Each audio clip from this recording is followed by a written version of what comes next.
Toutes nos excuses pour la petite interruption de tout à l'heure, hein, pour des raisons qui n'émanaient pas de nous. Je pense que tout est revenu à la normale. Nous allons donc repasser le microphone à Pierre Blériot pour la dénonciation de ce matin. Alors, parfait, ici, dans le cadre d'un certain nombre de consultations que je mène dans les couples, j'ai suivi une histoire hier qui est vraiment rocambolesque et j'ai voulu la partager avec les téléspectateurs. Un couple que je suis me pose le problème suivant. Le monsieur a offert une voiture à sa femme de marque Yaris. Il faut citer la marque. Et donc, depuis un certain temps, la femme, après avoir obtenu la voiture, a commencé à rentrer du travail avec un des collègues qui est en même temps voisin. Cela n'a pas déplu au monsieur, ce d'autant plus que c'est un voisin affable, quelqu'un de gentil, c'est bonjour, bonjour.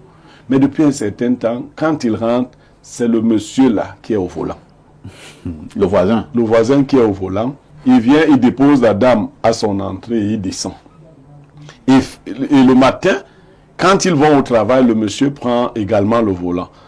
Le mari a estimé que ce n'était pas bien. Sa femme s'est conduite? Elle conduit. Okay. Il a estimé que ce n'était pas bien. La femme lui a dit que non, ça lui enlève le stress des embouteillages et que, bon, le monsieur est meilleur chauffeur qu'elle.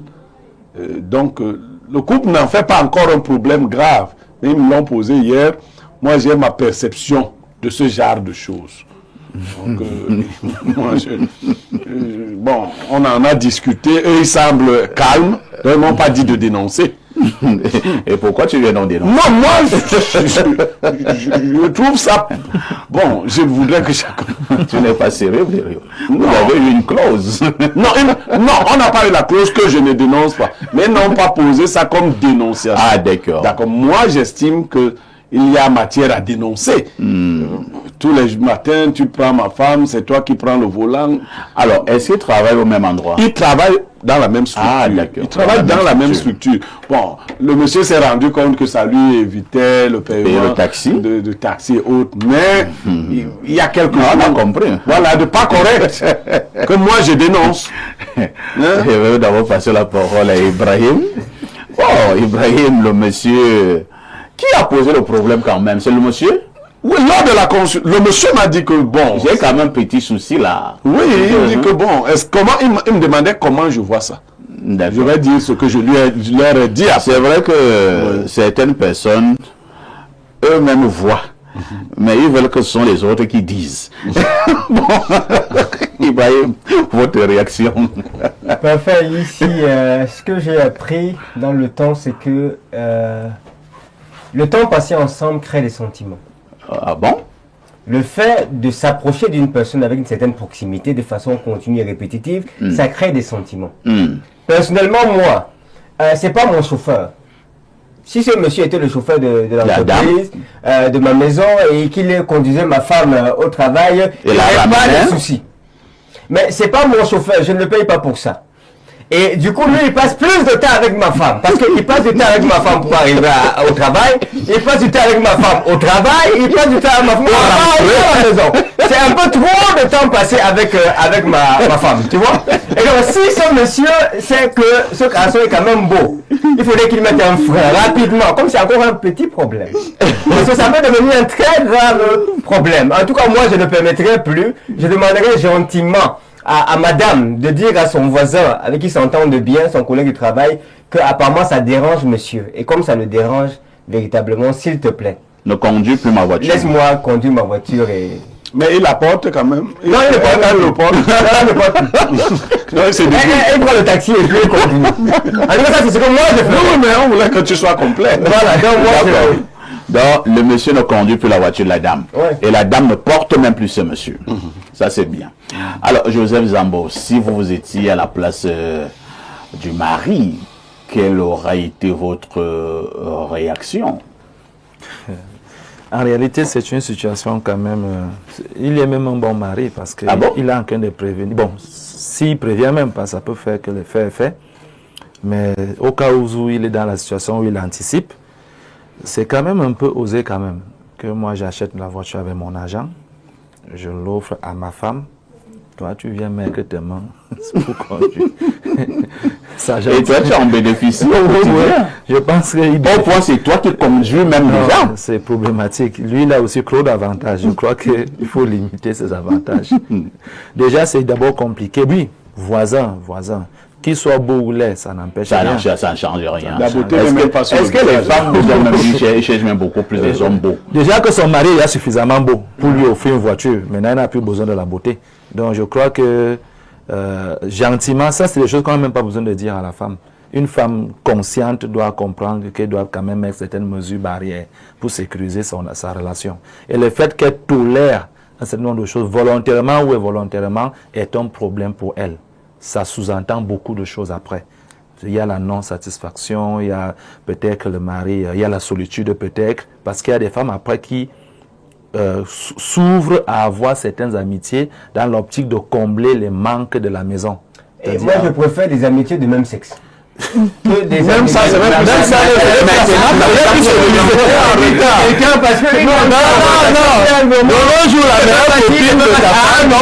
De nos jours, la meilleure copine de ta femme a un problème. On te fait comprendre, tu es en retard. Vu le contexte, c'est-à-dire que ta femme peut m'avoir une copine avec qui elle est tous les jours, elle monte et descend, mais elles vont également dans l'intimité. Oui.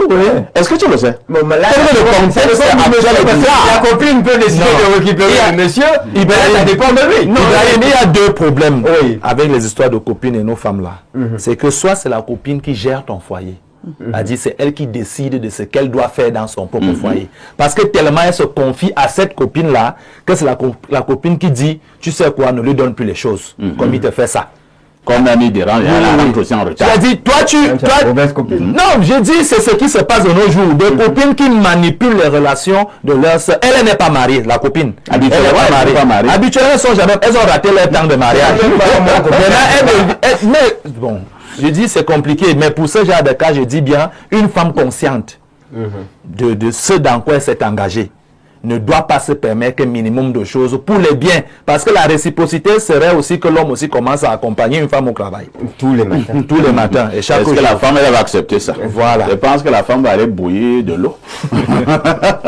Alors, Joël Prisca, vous êtes justement une jeune dame. Voilà donc, monsieur... On insiste, pour l'instant, il n'en fait pas encore un grave problème. Bon, il pose juste un petit souci. Il veut savoir comment nous voyons cette situation. Si nous lui disons que c'est bien, il va rester tranquille. Maintenant, si nous lui disons qu'il faut faire attention, peut-être qu'il va essayer de voir comment fonctionner. Vous êtes une femme. Est-ce que vous allez accepter que votre mari vous offre une voiture? Et Dieu seul sait quand même qu'en contexte africain et purement camerounais, ça coûte quand même quelque chose. Et c'est le voisin qui devient le principal bénéficiaire. Vous ne soupçonnez rien? C'est une simple amitié? J'ai pas envie de me lancer dans les soupçons. Vous avez peur? Non, je me mets à la place de la dame. Si personnellement je suis quelqu'un, j'ai vraiment peur du volant. J'ai un permis, c'est vrai, mais j'aime pas le volant. Donc je me dis, peut-être la dame, comme elle a dit, les embouteillages, je supporte pas et tout, c'est possible. Mais elle doit quand même prendre en compte les petites plaintes de son époux, qui montrent déjà qu'il n'est pas d'accord avec. Alors il devrait mettre fin. Et supporter les embouteillages, supporter tout ce qui va avec le volant. Tout à fait. Tout simplement. Bon, vous évitez la thèse selon laquelle la dame entretiendrait déjà des rapports bizarres avec le voisin. Oui, j'évite ça. Vous pensez que c'est simplement une affaire d'embouteillage? Je préfère prendre ça comme ça. Vous préférez pour éviter des dégâts? Oui. D'accord. Pierre Blériot, vous vous situez à quel niveau dans le cadre, entre guillemets, de ces dénonciations? Parfois, ici, je vous ai dit que je fais le suivi des couples et des familles. Quand je démarre ma voiture le matin pour partir au travail, en général, je ne porte pas mes enfants. Mais ce n'est pas parce que je porte mes enfants que je dois porter tous leurs camarades. C'est pas des... Donc le monsieur n'est même pas un écolier. Voilà ce que j'ai dit. Ce n'est pas un écolier. Pourquoi le porte? Pourquoi le porte? Pourquoi on l'amène au travail? Il travaille, il gagne de l'argent, il doit assurer ce genre de choses. Qu'il assure son transport. Voilà. Au moment où le monsieur achetait la voiture à la femme, si la femme avait dit qu'elle avait trop peur des embouteillages et autres, il ne lui aurait pas acheté une voiture. Il lui-même a déjà des voitures, il aurait pris juste un chauffeur pour l'accompagner. Et c'est en conduisant qu'on devient... Mais c'est moi ce que je lui ai dit. Madame, on affronte ça, ça fait partie de la vie. Il faut éviter de créer de la dépendance. Parce que, disons même qu'il n'y a rien jusque-là. Elle a créé de la dépendance. Elle ne peut pas rentrer avant que le monsieur ne soit rentré. Ouais. Elle ne peut pas partir avant. Et s'il tombe malade pendant une semaine, si on l'envoie en stage pendant 1 mois, 2 mois, 3 mois, On l'a non, fait. il n'y a pas ce... Et moi j'ai dit au monsieur, c'est pas ma femme qui va venir te dire. C'est pas ma femme qui va venir. Ah, toi-même, tu t'en charges. C'est simple que ça. C'est pas ma femme. Tu vas, bon, essaie un peu de te dire, mets-toi un peu en posture de parler à ce monsieur, Non, à tes voisins. Tu lui diras quoi? Non, je l'attends le matin quand il vient. C'est-à-dire, prends le volant. Madame garde le véhicule là, je me tiens là. Quand il vient, je lui dis bonjour, cher voisin. Bonjour. Il dit bonjour. Oui, j'ai constaté que c'est vous qui êtes devenu le chauffeur de ma femme. Il dit non, je ne suis pas chauffeur. Je dis ok. Je ne sais pas trop ce qu'il en retourne. Vous travaillez accidentellement dans le même lieu de service.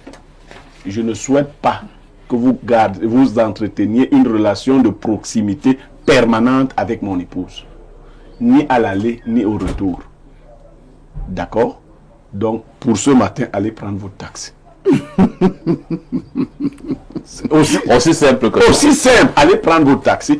Comme ça, je n'embarrasse pas ma femme. Parce que ma femme, c'est un collègue. Si elle va commencer à hésiter, je vais lui dire ça comment, non, je te dis ça, c'est simple. Je n'embarrasse pas ma femme et je règle. Parce que la femme ne s'oppose parce que ça s'arrête. Elle n'a pas dit non, que ça ne s'arrête pas. Le monsieur, il est timide. Non, tu le lui dis. Et s'il était même bien éduqué, lui n'allait pas le faire. Si c'était quelqu'un de bien éduqué, tu ne peux pas venir. J'ai dit, c'est pas un écolier. Pourquoi tous les matins tu viens là pour qu'on t'amène à l'école? Non. Et après t'avoir amené à l'école, on va encore t'amener où? Non. Donc moi, on arrête ça. Tu n'es pas un écolier. Merci bien. Alors, nous allons lire les nombreuses préoccupations et contributions de nos téléspectateurs à travers le monde. Je commence par le plus 49, je pense que c'est l'Allemagne. Bonjour parfait ici, le Francis Nganou de la modération. Et à mon guide de M. Niemek, la connexion de ce matin est agréable. Et concernant la dénonciation, je vais interdire immédiatement ces deux relations qui pourraient devenir ambiguës. Et si ça persiste, je récupère immédiatement la voiture et chacun s'en va au travail à sa manière. C'est Kingsley depuis Berlin. Tu es vraiment un bon disciple. Non, si ça continue, chacun va prendre le taxi. Bonjour le plateau. Je pense que la femme aurait dû informer préalablement son mari avant cette générosité. C'est Sanda du Tchad qui envoie le message. Oui, l'indicatif c'est le 235. Autre message ce matin. Bonjour Perfecto. En ce qui concerne la dénonciation, si le voisin prend déjà le volant de la voiture de sa femme, alors c'est déjà très grave. Peut-être même ce voisin a déjà déglingué sa femme à l'heure où on parle. Je sais pas d'abord le verbe là, ce que ça veut dire. C'est Yves depuis Bafoussam qui envoie ce message. Bonjour et excellent mardi à Parfait à ici et à tout le panel d'Espace Miné. Il y a des rapports à éviter. Trop de rapprochements de ce genre, même s'il s'agit d'une voisine, c'est à proscrire. Attention, le diable est déjà dans la maison. C'est le révérend Ntoko Sonje à Yaoundé. Merci et bonne suite d'émission. Autre préoccupation. Alors, Papou de dragage, qu'est-ce qu'il dit? Bonjour Espace Mini, c'est sûrement comme le voisin de la dénonciation là que Balthazar avait commencé. Ouais, Papou. Autre message ce jour. Bonjour Monsieur Parfait à ici. S'il vous plaît, j'ai besoin de toute urgence du numéro de Monsieur Niemek. J'ai un problème très urgent. Je vous en prie. Ou alors le rencontrer. Bonne journée. Si vous êtes à Yaoundé, venez immédiatement à la télévision. Ou alors, de manière exceptionnelle, appelez-moi après l'émission, si vous pouvez supporter. Autre message ce matin. Bonjour parfait, bonjour aux démineurs. Pour la dénonciation, j'espère que le voisin de ce couple n'est pas baveux. Incroyable. Autre message ce jour. Bonjour à vous. Moi, j'attends le jour qu'on va traiter le grand plaire de Blériot, le nationaliste Ruben Onyobe, de bandit. Je verrai bien sa réaction. C'est Aline Dessoas qui envoie ce message. Tu vas me donner le numéro d'Aline. Je vais lui envoyer une vidéo où on traite mon grand-père Onyobe de tous les noms dans une longue vidéo Facebook. On le traite de sale bassard, sale criminel. Je vais te envoyer ça, Aline. Peut-être tu n'étais pas au courant. Ça dure 1 heure de temps. Autre message ce matin. Bonjour, monsieur Parfait. Ici, bonjour également à votre panel, aux meilleurs consultants du monde, monsieur Niemek, et à vos invités de prestige. Vraiment parfait. Merci beaucoup pour ce que vous faites pour le Cameroun. Info TV, qui hier était négligé, aujourd'hui fait très peur, car son ascendance est effrayante. Donc, logique que tout le monde parle de vous. Ces chaînes consoeurs qui font dans la démagogie et la sorcellerie intellectuelle. Vraiment, c'est pitoyable. Mais figurez-vous que je les aime bien, raison pour laquelle je leur conseille de fermer et de se convertir en boulangerie. Incroyable. Info TV. Quand je disais au départ à la chaîne de télévision qui monte et qui monte encore, on disait que je racontais les choses de mon village. Bonjour parfait, ici je me régale avec votre émission. Je pense que la démarche de Blériot est un peu grossière. Un homme face à certaines situations doit avoir une certaine hauteur. Aller voir le voisin pour serait baisser de charisme. Il est nécessaire dans cette situation que c'est la femme qui parle avec le voisin. C'est Juliane depuis Istanbul qui envoie le message. Oui, c'est l'indicatif plus 90. Istanbul. C'est du côté de la Turquie. Merci. Autre message ce jour. Oh, trop de messages, comme d'habitude. Trop de messages. El Magnifico, El Perfecto, Masoma. Je pense que la dame et ce monsieur n'ont rien à se reprocher. C'est Cyril qui envoie le message. On va lire peut-être... 3 dernières préoccupations. Bonjour, monsieur Parfait, ici, bonjour à tout le panel. Cette femme n'a pas de raison, sous prétexte qu'elle ne supporte pas les embouteillages. Pourquoi donc avoir accepté la voiture? Je ne suis pas si sûr. Elle continue avec les taxis. On verra si elle sera épargnée des embouteillages. Je n'approuve pas cette relation de voisinage. C'est Awalou depuis Bastos et qui envoie le message. Bonjour parfait Aïssi et bonjour à ton panel. Et si le monsieur était l'élève de la femme, c'est Calista l'homme depuis Yaoundé. Même décision. Même décision. Bonjour à vous sur le plateau. Votre dénonciation de ce matin est remplie de sagesse. Merci à Blériot, car j'apprends beaucoup à travers lui et derrière toi aussi, Perfecto. C'est Modeste depuis Abomban qui envoie le message. Abomban, c'est dans l'est du pays, chez Ibrahim. Tout à fait. Les gens de l'est. Bonjour, le popole de la modération. Je pense que du moment où ce monsieur prend déjà le volant de la voiture de la femme tranquillement, il pourra conduire autre chose. C'est Nouroudin depuis Ngaoundéré et qui envoie ce message. Bon, tu nous as aidé en temps en nous disant ce qu'il peut aussi encore conduire. Il pourra conduire autre chose. Bonjour à vous. Pour ma part, je pense que cette femme est déjà une affinité poussée avec ce voisin. C'est simplement la suite pour les deux. Il reste au monsieur de bien ouvrir les yeux. Parfois, quand tu finis par ouvrir les yeux, c'est à tard. Alors, prenons rapidement cette autre préoccupation du plus 352. C'est quel pays là? Nous sommes là du côté du Luxembourg. Alors, que dit le téléspectateur du Luxembourg? Oh là là, le message est tellement long que je n'arrive même pas à l'ouvrir. Faites un effort de précision. Vous n'êtes pas obligé d'écrire des bibles. Bonjour le plateau. Je suis très mal depuis la sortie. Et nous ne parlons pas de ça. Nous ne parlons pas de ça. Ça va aller. Je vais vous aider maintenant parce que vous pensez que vous utilisez cette tribune pour régler vos comptes. À une certaine époque, je vous ai beaucoup aidé. Et dorénavant, je vais mettre de la censure et on verra ce que ça va donner. Ailleurs, on met de la censure. Donc, vous venez régler vos comptes ici. Je saute. La preuve est que j'ai sauté. Et je prends un autre message. Au coup de gueule du prophète 3. Il s'agit de quoi là? Il y a quelques années, au cœur d'Oulembe, à 500 mètres du palais, sorti de terre, un grand stade. Bon, voilà les autres qui vont aussi bénéficier de cette tribune pour régler leur compte. Parce qu'à la fin, je vois, il y a là, il parle du ministre qui est et tout ça. Allez écrire sur Facebook. Allez écrire sur Facebook. Voilà. Vous avez dit que là-bas, vous êtes plus suivi. Donc, allez écrire sur Facebook. Maintenant, je prends ces derniers messages. Ravivé par sa parole, le chapitre d'aujourd'hui, mardi 25 février, Hébreux 6. C'est pourquoi... Bon, voilà encore notre pasteur qui a confondu l'église. Je saute également. Alors, bonjour, parfait. Et à tout ton panel, dis à ton...